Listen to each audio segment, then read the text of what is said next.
आपण पाहत आहात लोकसमीक्षा न्यूज नेटवर्क आणि या आहेत आजच्या सुपरफास्ट न्यूज।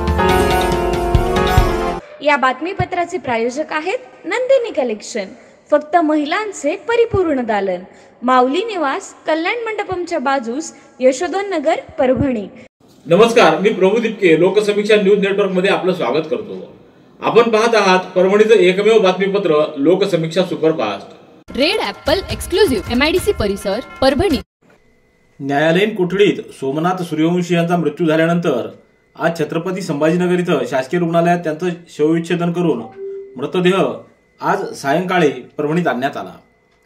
शहरातल्या जिल्हाधिकारी कार्यालयासमोर डॉक्टर बाबासाहेब आंबेडकर यांच्या पुतळ्यापासून जय भीम जय संविधान सोमनाथ सूर्यवंशी अमर रहेच्या जयघोषामध्ये अंत्ययात्रा काढून जिंतूर रस्त्यावरील स्मशानभूमीमध्ये सायंकाळी 6:30 वाजच्या सुमाराला अंत्यसंस्कार करण्यात आले। यावेळी वंचित बहुजन आघाडीचे नेते ॲडव्होकेट प्रकाश आंबेडकर यांच्यासह नागरिकांची हजारोंच्या संख्येने उपस्थिती होती। तर परभणीत छत्रपती शिवाजी महाराजांच्या पुतळ्याजवळील मैदानामध्ये मंडप उभारून दुपारपासूनच कार्यकर्ते व नागरिक एकत्र जमायला सुरुवात झाली होती। यावेळी मोठ्या प्रमाणात पोलीस बंदोबस्त देखील लावण्यात आला। व्यासपीठावरून आंबेडकरी चळवळीतील मान्यवर नेत्यांनी उपस्थितांना मार्गदर्शन केलं। यावेळी वंचित बहुजन आघाडीचे अध्यक्ष ॲडव्होकेट प्रकाश आंबेडकर, वडार समाजाचे नेते विजय चौगुले, विजय वाकुडे, भीमराव हत्तीआंबिरे, सिद्धार्थ हत्तीआंबिरे, सुधीर साळवे, संजय सारणीकर, बाळासाहेब भराडे यांच्यासह आंबेडकरी चळवळीतील जनसमुदाय मोठ्या संख्येने उपस्थित होता।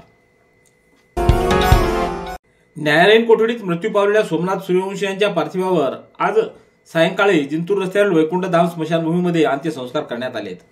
यावेळी वंचित बहुजन आघाडीचे नेते प्रकाश आंबेडकर, सूर्यवंशी यांच्या कुटुंबातील सदस्यांसह हजारोंच्या संख्येनं पदाधिकारी, कार्यकर्ते व नागरिकांची उपस्थिती होती। 15 डिसेंबर रोजी त्यांच्या छातीत दुखत असल्यानं त्यांना जिल्हा रुग्णालयात आणण्यात आलं। तिथे डॉक्टरांनी त्यांना मयत घोषित केलं। 15 डिसेंबर रोजी सूर्यवंशी यांचा मृत्यू झाला।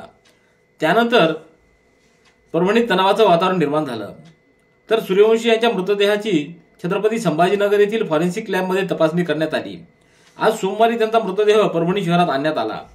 तर डॉक्टर बाबासाहेब आंबेडकर यांच्या पूर्णाकृती पुतळा परिसरात पार्थिव देह आणल्यानंतर या ठिकाणी मानवंदना देण्यात आली आणि या ठिकाणाहून जिंतूर रस्त्यावरील स्मशानभूमीपर्यंत अंत्ययात्रा काढण्यात आली। या ठिकाणी सूर्यवंशी यांच्या मृतदेहावर अंत्यसंस्कार करण्यात आले।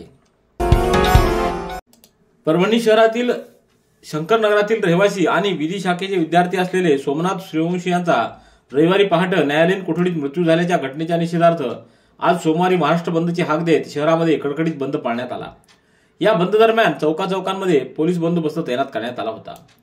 शहरातील संविधान प्रतिकृती अवमान घटनेचे पडसाद उमटून झालेल्या हिंसाचाराच्या घटनांमुळे 2-3 दिवस तणावपूर्ण परिस्थिती होती। त्यानंतर रविवारी सकाळी न्यायालयीन कोठडीत सोमनाथ सूर्यवंशी यांचा मृत्यू झाल्यानंतर परभणीत पुन्हा तणाव निर्माण होऊन शहरामध्ये अशांतता निर्माण झाली आणि भीतीपोटी रविवारी देखील बाजारपेठ तातडीनं बंद करण्यात आली। न्यायालयीन कोठडीत सूर्यवंशी यांचा मृत्यू झाल्यानं रविवारी सकाळी परभणीत तणाव निर्माण झालेला होता। तर बाजारपेठेतील दुकानं देखील तत्काळ बंद करण्यात आली। त्यानंतर या घटनेचे पडसाद राज्यभर उमटल्यानं महाराष्ट्र बंदची हाक देण्यात आली होती। आज सोमवारी सकाळपासूनच शहर बंद दरम्यान सर्वच रस्त्यांवर शुकशुकाट दिसून आला। पोलीस बंदोबस्त मोठ्या प्रमाणात लावल्याचं देखील दिसून आलं। गुडघे दुखत आहेत? आता काळजी नको। आयुर्वेदिक उपचाराने गुडघ्यावर उपचार करा आणि जगा आनंदी आयुष्य। बालाजी आयुर्वेदिक निसर्गोपचार केंद्र, तलाठी कार्यालयाच्या पाठीमागे, वसमत रोड, परभणी। संपर्क डॉक्टर गोविंद कामटे, मोबाईल क्रमांक 9923300914।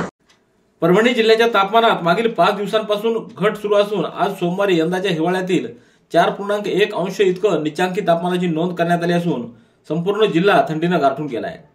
थंडीची लाट आल्यानं आबालवर्धांचे हाल होत आहेत। 11 डिसेंबर रोजी जिल्ह्याचं तापमान 10.5 अंश सेल्सिअस पर्यंत खाली गेलं होतं। त्यानंतर एकाच दिवसात पारा 2 अंशानं खाली गेला आणि वातावरणात एकदम गारठा निर्माण होऊन संपूर्ण जिल्ह्याला हुरहुरी भरली। तर परभणी जिल्ह्याचा पारा 12 डिसेंबरला 8.4 अंशापर्यंत खाली गेलेला होता। 13 डिसेंबर रोजी 8.5 अंश इतकं तापमान नोंदवलं गेलं। तर 14 डिसेंबरला आणखी तापमान कमी होऊन 7.8 अंश इतकं खाली गेलं। तर रविवारी थंडीचा कहर झाला आणि तापमान 4.6 अंशावर घसरलं। परिणामी थंडीचा जोर वाढून जिल्हावासियांना चांगलीच हुडहुडी भरली। तर रविवारी एकाच दिवसामध्ये जिल्ह्याचा पारा 3 अंश सेल्सिअसनं कमी झाला होता। तर आज सोमवारी या हिवाळ्यातील निचांकी तापमान 4.1 अंश सेल्सिअस इतकी नोंद करण्यात आली असल्याची माहिती देण्यात आली आहे। परभणी येथील संविधान प्रतिकृती अवमान प्रकरणी झालेल्या बंद दरम्यान दगडफेक केल्याप्रकरणी पोलिसांनी ताब्यात घेतलेल्या सोमनाथ सूर्यवंशी या युवकाचा न्यायालयीन कोठडीत मृत्यू झाल्याच्या घटनेचे तीव्र पडसाद मानवत शहरात उमटले। आज सकाळी पुकारलेल्या बंद दरम्यान काही अज्ञातांनी एसटी बस तसंच कापसाच्या काही खासगी वाहनांवर दगडफेक केली। आंबेडकरी संघटनांनी पुकारलेल्या महाराष्ट्र बंदमध्ये आठवडे बाजाराचा दिवस असूनही सोमवारची बाजारपेठ बंद ठेवण्यात आली। सकाळी 11 वाजण्याच्या सुमारास अनेक शेतकरी आपली वाहनं घेऊन कापूस विक्रीसाठी येथील कृषी उत्पन्न बाजार समितीच्या लिलावात भाग घेण्यासाठी आली होती। यावेळी काही अज्ञातांनी कापसाच्या 4 ते 5 वाहनांवर दगडफेक करून वाहनांच्या काचा फोडल्या। या घटनेनंतर बीट बंद करण्यात आलं, तर मानवत बसस्थानकात उभी असलेली पाथरी आगाराची मानव विकास मिशनची बस मानवत ते रामे टाकळी हिच्यावर देखील दगडफेक करून बसच्या समोरील काचा फोडण्यात आल्या। खबरदारीचा उपाय म्हणून बाजार समिती व बसस्थानक परिसरात पोलीस बंदोबस्त वाढवण्यात आला होता। शहरामध्ये तणावपूर्ण शांतता होती। पोलिसांनी 11 डिसेंबर रोजी कारस्थानपूर्वक कोम्बिंग ऑपरेशन करून आंबेडकरी वस्त्यांमध्ये कार्यकर्ते, महिला इतकंच नाही तर अल्पवयीन व वयोवृद्धांनाही ताब्यात घेऊन अमानुषपणे मारहाण केली।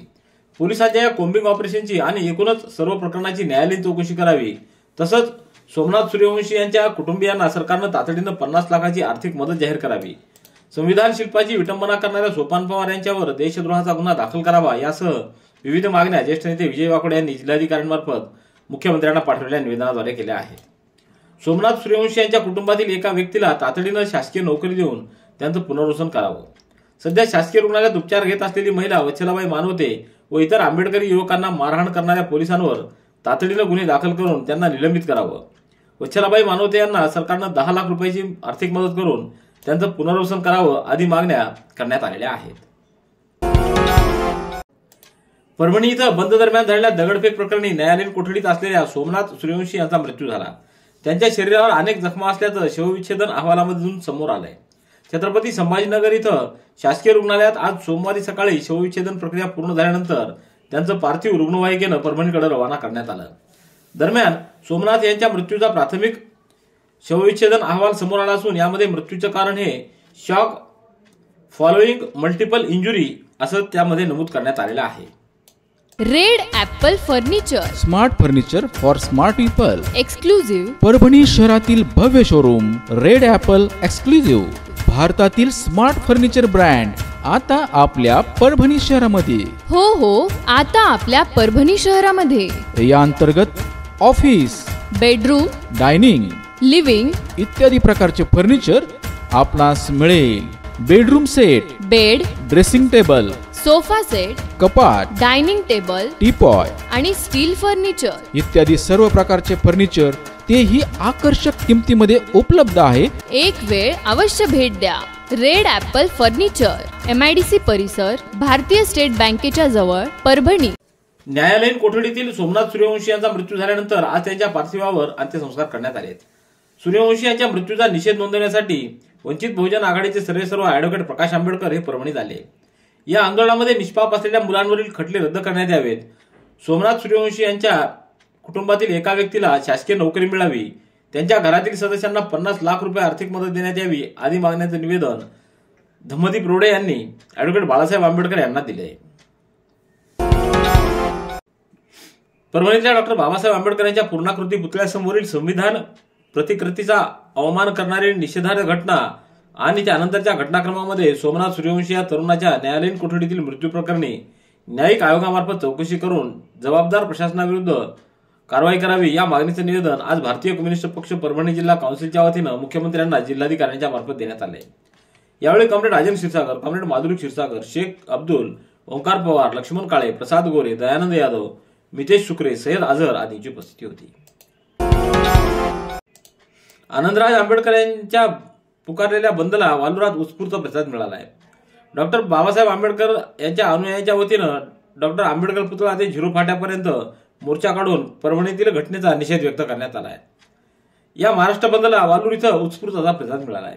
आज सकाळपासूनच सर्व व्यापाऱ्यांनी आपापली दुकानं बंद ठेवून या आंदोलनाला उत्स्फूर्तपणे आणि स्वयंस्फूर्तीनं पाठिंबा दर्शवला। आपली दुकानं आज स्वतःहून बंद ठेवत कडकडीत बंद पाळण्यात आला आहे। बीड जिल्ह्यातील मसाजोग येथील सरपंच संतोष देशमुख यांच्या क्रूर हत्येचा निषेध करत विशेष तपास यंत्रणेमार्फत तपास करण्यात यावा या मागणीचं निवेदन पूर्णा तालुक्यातल्या सरपंच संघटनेच्या वतीनं पूर्णेचे तहसीलदार यांना देण्यात आले। यावेळी पूर्णा तालुका सरपंच संघटनेचे अध्यक्ष गोविंद आवरगंड, संतोष गडगळे, उत्तम ढोणे, हौसाजी तरासे, रुक्मिणी बोकारे आदींनी निवेदन दिले। कृषी विभागातील आत्मा प्रकल्प संचालक दौलत चव्हाण यांनी जिंतूर तालुक्यातील केहाळ येथील कृषीभूषण मधुकर भुगे यांच्या रब्बी हंगामातील भुईमुग बीज उत्पादन प्लॉटला भेट देऊन पाहणी केली आणि समाधान व्यक्त केलं।